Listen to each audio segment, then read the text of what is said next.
Okay, this is Carefree Movement's take on core training.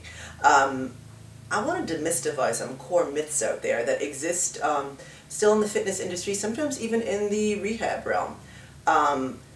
What I get a lot of it, what I see a lot of if I go to the gym, is a lot of people still doing a lot of leg lifts, a lot of classical Pilates moves where you're on your back and your legs are up in the air, a lot of hooking themselves up and their legs are coming up, and a lot of sit-ups. And when I ask them what they're doing those exercises for, they tell me for my core.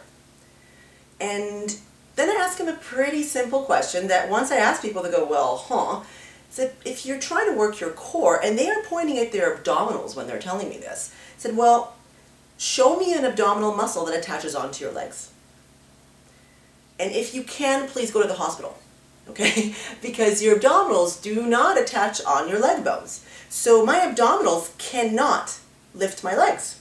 So how on earth are doing these going to work this, okay? So I'm going to ask you to just think about that and go possibly it doesn't, okay? So I'm going to suggest it doesn't, but I'm going to show you what it does work, or what we believe what it does strain, okay? And if you've ever done a lot of sit-ups like in phys ed when it's like, okay, in a minute, give me as many as you can, almost everybody will tell me that they are sore here and here, okay? Might feel a tiny bit of burn somewhere right up here, but the main burn is right here, and you're about to discover why.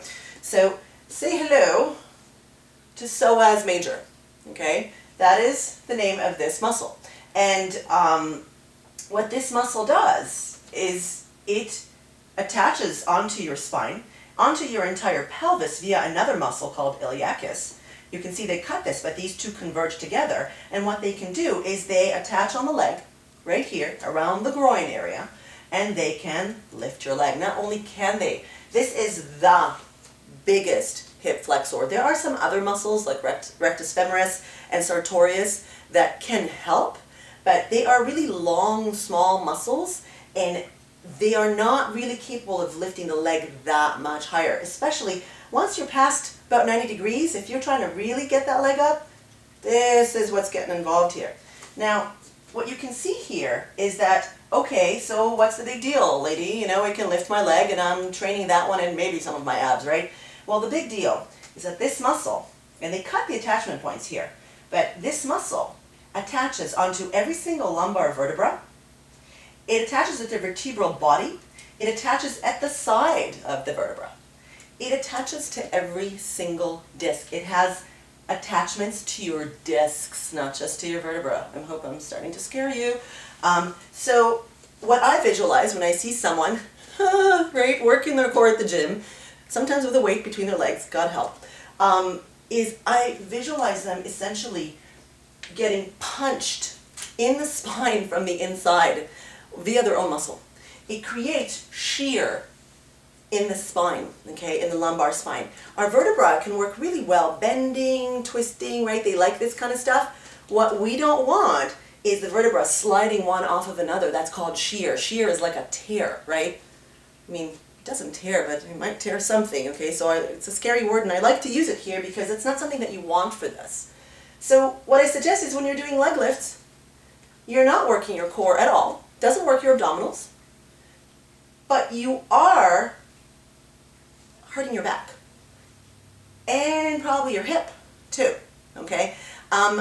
Something that I would like to demonstrate, right? So let's even forget this. Let's say this is cool, so why not? I want to strengthen those hip flexors, right? So let's look at something that we all do every single day, right? So this is how most of us will spend most of our day. And this isn't it, right? This is it. So look at the position that I'm in, right? So I'm going to just kind of sit like this, right? So you can see it, right? I'm already in a flexed position, and I will often end up in this position. So what's happening is that this whole chain in my body is already really, really tight and restricted. The entire day I'm walking around tightening this part of my body. So does it make sense, for instance, in Pilates, right? I came out and I drove to work, and then I sat at my desk, then I sat to eat my lunch, and then I sat at my desk some more. And I'm going to go to Pilates. And my first or second exercise is going to be this, okay, the hundreds. So, well, first of all, you just put me back in the chair in a really loaded position, also in that position really loaded through the neck, okay? And then you want to think of what's happening in my lumbar spine. So there are so many reasons why this does not make sense. I recommend to get creative and find other safer ways of working your core. Standing on a balance board works your core, okay? Kicking soccer ball works your core, okay? Because there's a twist element in it, all right? So bottom line, when you're thinking of working a body part, try to listen to your body. Where do you feel it? If you are thinking that you're working your core, but you really feel your neck straining and your low back straining, chances are that's what you're working straining and not your core. So aside from what I'm going to say or someone else will say that I'm wrong, try to find out for yourself where you feel that. And if it feels like strain through your spine anywhere or through a joint, that's never a good idea. And that's kind of our 2 cents here.